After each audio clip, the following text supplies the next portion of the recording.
ದೈತ್ಯ ಶುಂಭ ಪೃಥ್ವಿಯೆಲ್ಲವ ಸಂಚರಿಸಿ ಶೋಧಿಸುವೆ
ಅನ್ನುವಂತಹ ಉದ್ದೇಶವನ್ನು ಇರಿಸಿ ಘೋರವಾದ ಕಾಂತಾರವನ್ನು ಸೇರಿ ವಿಧಾತನ ಕುರಿತು ತಪಸ್ಸನ್ನು ಮಾಡಿದೆವು. ನಮ್ಮ ಭಕ್ತಿಗೆ ಒಲಿದಂತಹ ಬ್ರಹ್ಮದೇವ ಎರಡು ವರವನ್ನು ಕರುಣಿಸಿದ್ದಾನೆ.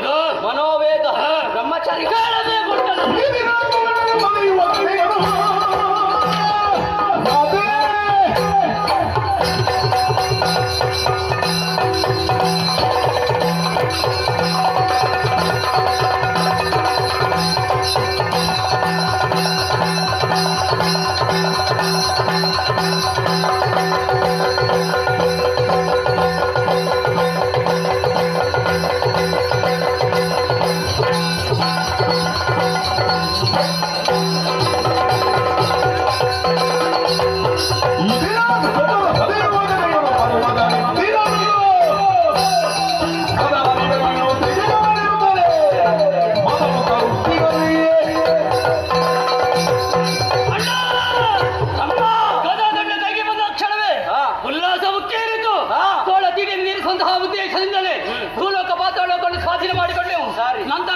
ಏರಿದೆವು ಹಾ. ಅಲ್ಲಿ ಶುಂಭಳ ಆಳ್ವಿಕೆ ಹಾ. ಸುಮ್ಮನೇನು ಪ್ರತ್ಯಕ್ಷ ಎಂಬುವೆ ಬಂದರೂ ಕೂಡ ನಾವು ಲೆಕ್ಕಿಸಲಿರುವಂತಹ ವಿಷಯವನ್ನು ತಿಳಿದು ಬಂದ ನಾರದ ಸಂಧಿಯನ್ನು ಮಾಡಿಸಿದ ಶುಂಭ ಬೇತೋಳುಗಳಿಂದ ತಪ್ಪಿದ ಬಿಗಿ ತಪ್ಪಿದ ಒಟ್ಟನಲ್ಲ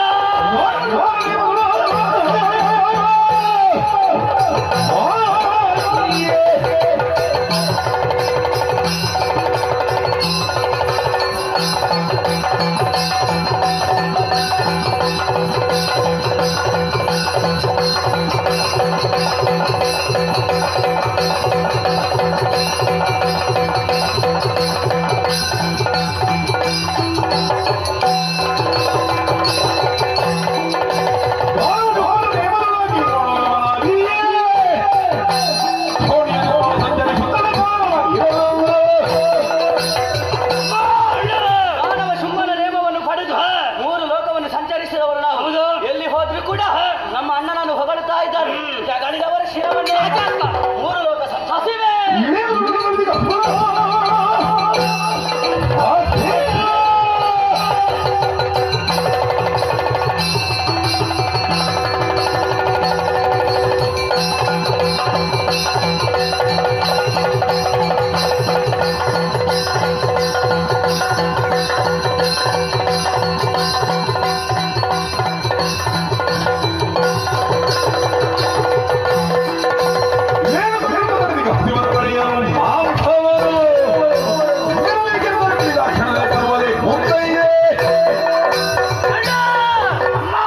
ಹೆಚ್ಚಾದಂತಹ ಪರಿಣಾಮ ಹಸಿರು ತ್ರಿಶೂಲವನ್ನು ಬಾಧಿಸುತ್ತಾ ಇದೆ. ಏನು ಮಾಡುವ? ಪರಿಹಾರ ಆಗ್ಬೇಕಾದ್ರೆ ಕದಂಬ ಮಾಡಕ್ಕೆ ಮೃಗ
ಕಳರು ಮೃಗಮಾಂಸವನ್ನು ಮೆಲುತ್ತವೆ ಮಾಂಸವನ್ನು ಮೆಲುತ್ತವೆ ಮೆಲುತ್ತವೆ ಮೆಲುತ್ತವೆ ಮೆಲುತ್ತವೆ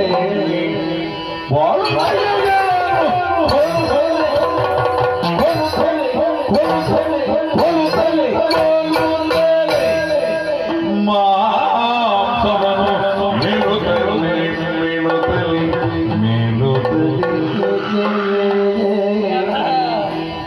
ಎಲ್ಲರಿಗೊಟ್ಟು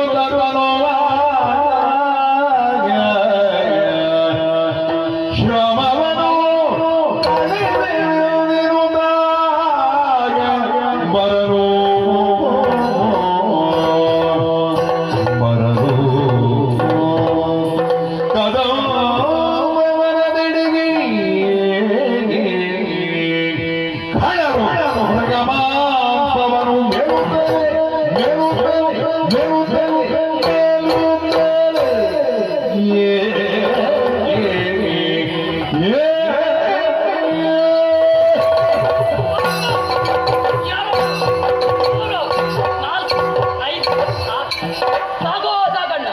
ಪೆಟ್ಟು ಹೆಚ್ಚಾದ್ರೆ ಮತ್ತೆ ತಿನ್ನುವುದಕ್ಕೆ ಏನು ಸಿಗ್ಲಿಕ್ಕಿಲ್ಲ ಏ ತಮ್ಮ ಅಣ್ಣ ತಿನ್ನುವುದಕ್ಕೆ ಸುಲಭ ಮಾಡಿ ಕೊಟ್ಟದ್ದು ಆ ರೀತಿಯ ಹೇಗಾಯ್ತು ನಮ್ಮ ಬೇಟೆ ನಮ್ಮ ಬೇಟೆ ಭರ್ಜರಿ ಬೇಟೆ ಇಷ್ಟರ ಹೊರಗೆ ಇಂತಹ ಬೇಟೆ ನಾಡಿದವರು ನಾವು ಇಲ್ಲಪ್ಪ.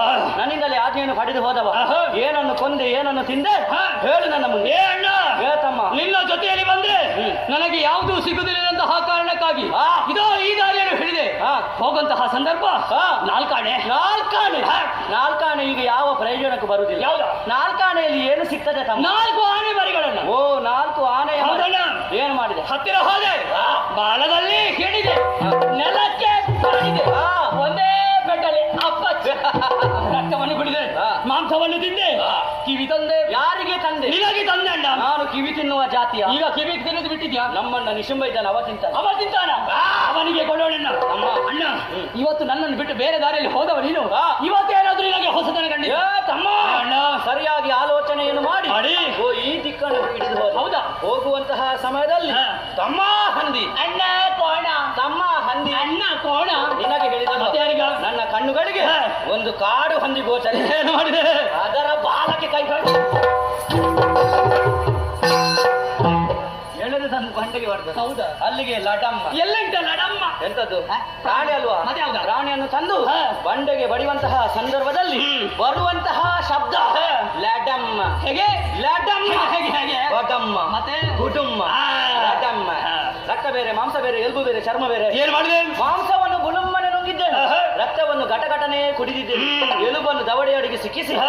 ಘಟಘಟನೆ ಉಳಿದದ್ದು ಚರ್ಮ ಮಾತ್ರ ಹೌದಾ? ಆ ಚರ್ಮವನ್ನು ಹಾಗೆ ತೆಗೆದಿರಿಸಿ ನಮಗೆ ಚಳಿಗಾಲಕ್ಕಾಗ್ತದೆ ಆಗಲ್ವಾ ಅದು ಹೇಗೆ? ತಿರುಗಾಟ ಮುಗಿದ ಮೇಲೆ ಹಾ. ನಮಗೆ ತಿನ್ನುವುದಕ್ಕೆ ಏನಿರುವುದಿಲ್ಲ ಆವಾಗ ಒಣಗಿಸಿ ಜಗಿಯುವುದಕ್ಕಾಗ್ತದೆ ಹೇಗೆ ಕರಕರ ಕರಕರ ಉರುಕುರು ಉರುಕುರು ಕರುಕುರು ಕರಕುರು ಉರುಕುರ ಲೇಸು ಉರುಕುರ ಲೇಸಾಗಿ ಕೇಳಿ ಒಳ್ಳೆ ಶಬ್ದ ಬರ್ತದೆ ಹೌದಲ್ವೇ ತಮ್ಮ ಅಣ್ಣ. ಬೇಟೆಯಾಡಿ ಏನು ಕೂಡುದಿಲ್ಲ ಇಳಿತಾ ಉಂಟು. ಶ್ರಮದೆಲ್ಲ ಇಳಿಯುತ್ತಾ ಉಂಟು ಏನು ಮಾಡೋಣ? ಒಂದು ಕೆಲಸ ಮಾಡು ಯಾವುದು? ನಾನು ಸ್ವಲ್ಪ ಮಲಕ್ಕೆ ನೀ ಸ್ವಲ್ಪ ಗಾಳಿ ಹಾಕು ನೀ ಸ್ವಲ್ಪ ಗಾಳಿ ಹಾಕು ನಾನು ಸ್ವಲ್ಪ ಮಲಕ್ಕೆ ಅದು ಎರಡು ಒಂದೇನು ಹುಣ್ಯ ನಿನಗೆ ಗಾಡಿ ಹಾಕಿದ್ರೆ ನನಗಾರು ಬಂದಾರು ಬಂದರು ಬರ್ಲಿಕ್ಕೆ ಬರ್ಲಿಕ್ಕಿಲ್ವಾ? ವಾದ ಮಾಡುವುದು ಮತ್ತೇನು ಮಾಡೋಣ? ನಮ್ಮ ಸೇವಕರಿದ್ದಾರೆ ನೋಡು. ಓ, ಅಲ್ಲಿ ವಾಯುದೇವ್ ನೋಡು ಹಾ.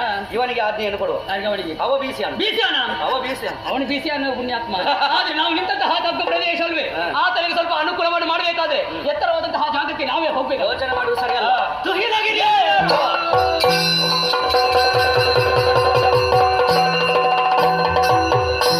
ಪಡುವನ ಸಮಯದಲ್ಲಿ ಕೇಳಿದೆ ತಳುವದ ಸಮಯದಲ್ಲಿ ಕೇಳಿದೆ ಕೇಳಿದೆ ಕೇಳಿದೆ ನರವಿನೋ ಹುಯ್ಯ ಆಲಯಲಿ ತಾ ಕುಳಿತು ತಾ ಕುಳಿತು ತಾ ಕುಳಿತು ಮತ್ತೆ ನಾನು ಯಾವಾಗಣ್ಣ? ಕುಳಿತು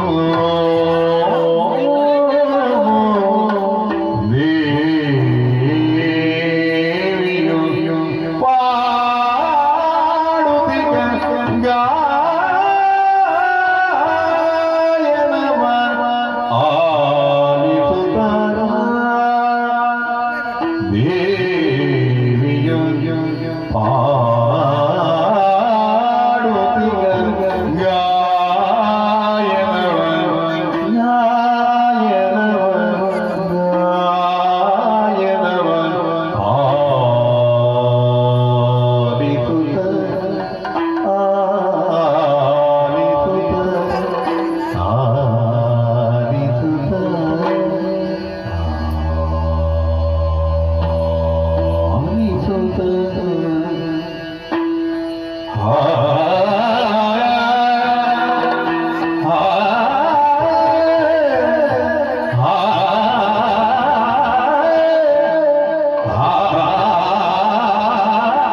ವೀಣೆಯ ಹಿಡಿದಿಲ್ಲ ವಾರಿ ಈ ಬಳಿಗೆಯೇ.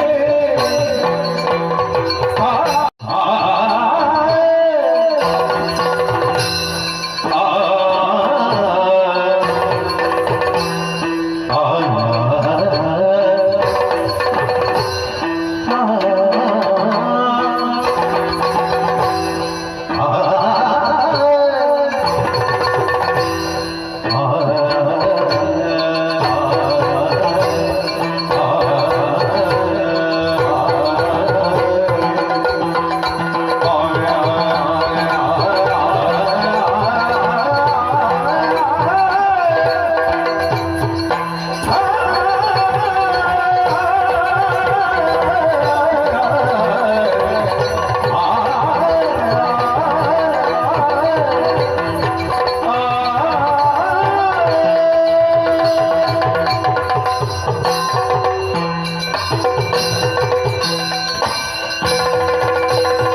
ಏ ತಮ್ಮಯ್ಯ, ಅಣ್ಣಯ್ಯ, ನಮ್ಮ ಆಜ್ಞೆಯನ್ನು ಪಾಲಿಸಿದಂತಹ ವಾಯುದೇವ ಮಂದ ಮಂದವಾಗಿ ಅಲೆ ಅಲೆಯಾಗಿ ಬೀಸುತ್ತಾ ಇದೆ. ಹೌದಲ್ವೇ? ಆಯಾಸ ಎಲ್ಲವೂ ದೂರವಾಗಿ ಹಾಗಾದ್ರೆ ನಮ್ಮ ಬೇಟೆ ಆಡೋಣವೇ? ಮೇಲೆ ಏರಿದವರು ಕೆಳಗೆ ಇಳಿಯುವುದು ಸರಿಯಲ್ಲ. ಎಲ್ಲೋ? ಗಾಳಿಯ ಜೊತೆಯಲ್ಲಿ ಒಂದು ಹಿಂಪಾದ ಸಂಗೀತ.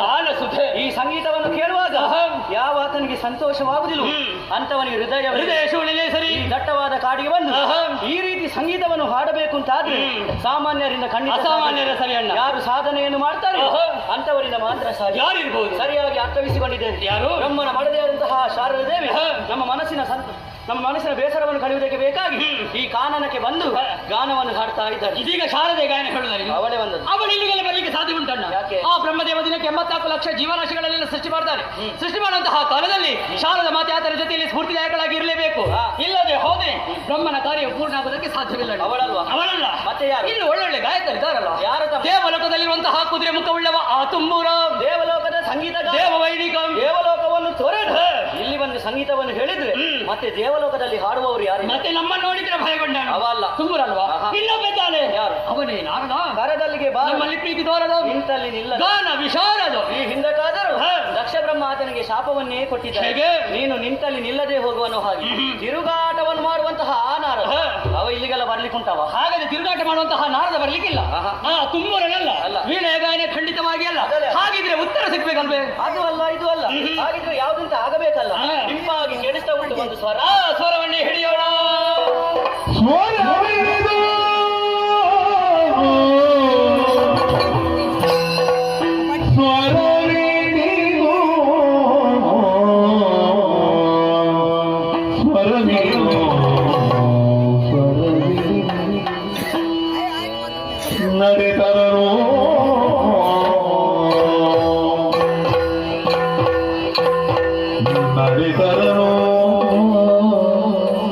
ತನುವಿನ ಪರಿಮಳವು ನಾಸಿಕಗಿ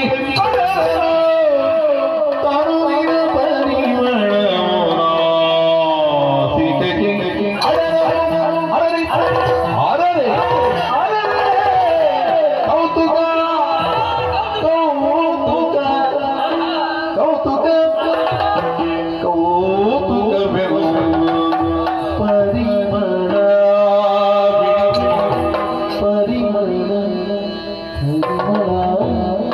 ಪರಿಮಳವಿದು ಮುಂಬರಿಯೇ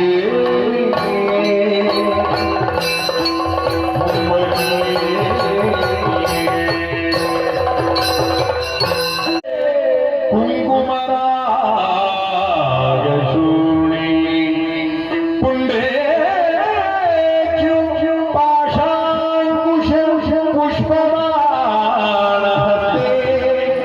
ನಮಸ್ತೆ ನಮಸ್ತೆ ಜಗದೇಕಮಾತಕ ತೂಗಿದಳು ಈ ಆನೆಯ ತೂಗಿದಳು ಈ ಆನೆಯ ದುರ್ಗಾನಿ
ಅಮಮ ಅರೆ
ಮುಂದುವರೆದು ಬಂದವರು ನಾವು.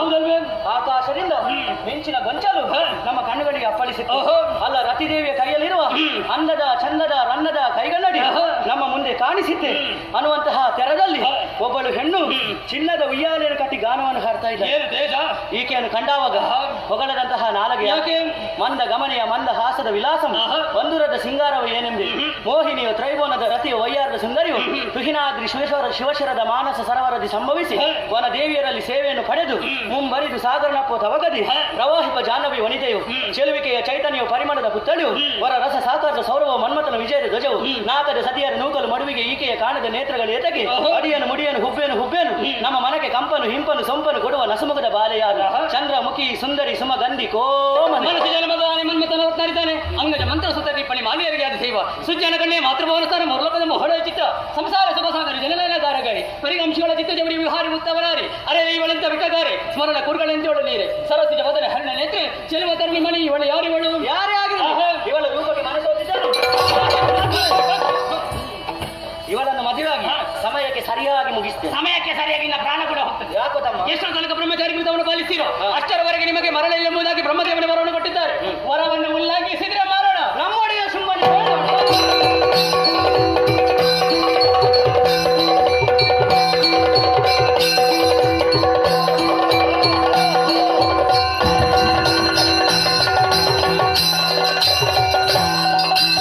ಹರಿಯಗಳ ಬಂದರೆ ತಿರುಗಿರುವುದು ಅಣ್ಣ ದೇವ. ನಿನ್ನ ನಿರತ ಕೊಂಡಾಡುತ್ತ ನಿರುವರು ನಿಗಮದಿ ಅಣ್ಣ ದೇವ. ಓ ಅಣ್ಣದೇವ, ತಮ್ಮಂದಿರೇ, ವಂದಿಸಿಕೊಂಡಿದ್ದೇನೆ. ಎದ್ದೇಳು. ನಿನ್ನ ಆಜ್ಞೆಯನ್ನು ಪಡೆದು ಹ. ಧರಣಿ ಎಲ್ಲವನ್ನು ಸಂಚರಿಸಿದವರು ನಾವು. ಹ. ನಿರತ ನಿನ್ನನ್ನು ಕೊಂಡಾಡ್ತಾ ಇದ್ದಾರೆ. ಸಂತೋಷ. ಯಾಗ ಹೆಜ್ಜೆ ಎಲ್ಲವೂ ಶೃಂಗಾರ್ಪನನ್ನು ಹಾಗೆ ಹೇಳ್ತಾ ಇದ್ದಾರೆ. ಹ. ಈ ಮಾತನ್ನು ಕೇಳಿದವಾಗ ಮನಸ್ಸಿಗೆ ಸಂತೋಷವಾಯ್ತಣ್ಣ. ಓಹೋ. 3 ಲೋಕವನ್ನು ಸಂಚರಿಸಿದ ಪರಿಣಾಮವಾಗಿ ಹ. ಹಸಿವು ಬಾಯಲಿಕೆ ಆಯ್ತಣ್ಣ. ಹ. ನಮ್ಮದೇ ಆದಂತಹ ಕದಮವನವನ್ನು ಪ್ರವೇಶ ಮಾಡಿ ಹ. ಮೃಗ ಬೇಟೆಯನ್ನು ಆಡಿ ಮಾಂಸವನ್ನು ತಿಂದು ಹ. ಆಯಾಸವನ್ನು ಪರಿಹರಿಸುವುದಕ್ಕೆ ಬೇಕಾಗಿ ಹ. ಹೀನಗಿರಿಯನ್ನು ಏರಿದಂತಹ ಸಮಯದಲ್ಲಿ ಒಂದು ವಿಶೇಷವನ್ನು ಏನು? ಶಾಂತಿಯನ್ನು ಪಡೆಯುತ್ತಿರುವಂತಹ ವೇಳೆಯಲ್ಲಿ ಹ. ಕೃಷ್ಣವೆಂಬಂತಹ ಗಾಯನವನ್ನು ಕೇಳಿ ಬರ್ತಾ ಇದ್ದಾನ. ಆ ಗಾಯನದ ಜಾಡನ್ನು ಹಿಡಿದು ಮುಂದುವರಿತಾ ಇದ್ದವರು ನಾವು. ಹ. ಆ ಸಂದರ್ಭದಲ್ಲಿ ಚಿನ್ನದ ಒಯ್ಯಲ್ಲಿ ಕುಳಿ ಸಂಗೀತವನ್ನು ಹಾಡುವಂತಹ ದೃಶ್ಯವನ್ನು ಕಣ್ಣಾರೆ ನೋಡಿದವರು ನಾವು. ಹ. ನೋಡಿದಾಗ ನಮ್ಮ ಚಿತ್ತಕ್ಕೆ ಹೊಳೆದಿದ್ದೊಂದೇ ಹೇಗೆ? ಹೆಣ್ಣನ್ನು ಕಳ್ಕೊಂಡು ನೀವು ಮದುವೆ ಆಗ್ಬೇಕು. ತಮ್ಮಂದಿರೇ, ಏನು ಮಾಡುವುದಿಲ್ಲ ಶುಂಭರು ಮನಸಿ ಜನ ಸರಹದಿಗೆ ಮನಸಿ ಜನ ಸರಹದಿಗೆ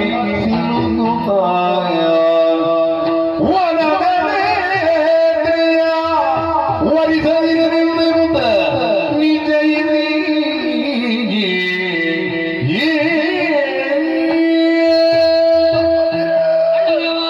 ನಿಮ್ಮ ಮಾತುಗಳನ್ನು ಕೇಳಿ ಮನಸ್ಸಿಗೆ ಸಂತೋಷವಾಯಿತು. ಹೌದೇ? ಅಲ್ಲಿರುವ ತರುಣಿಯನ್ನು ವರಿಸುವ ಬಗ್ಗೆ ನಾನು ಯೋಚಿಸಿದ್ದೆ.